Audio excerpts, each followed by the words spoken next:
Yeah, just Sveno Mick here again. Now, after I pushed this thing for a bit, I thought I'd give it another go. I was about a kilometre from home, 2 kilometres from home.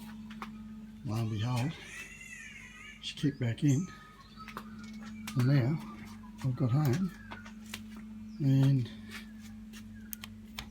look at that, it's working, but I just switched it on before, and it wasn't working. So, thinking about it, that might be just connections.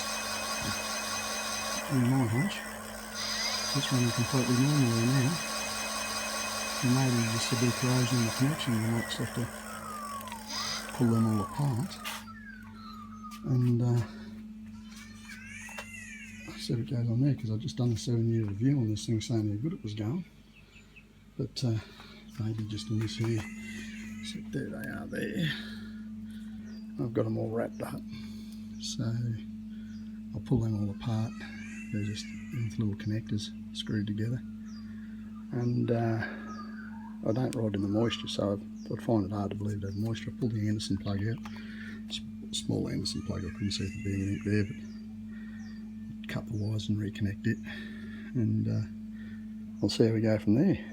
Keep you informed. Sveno Mick out.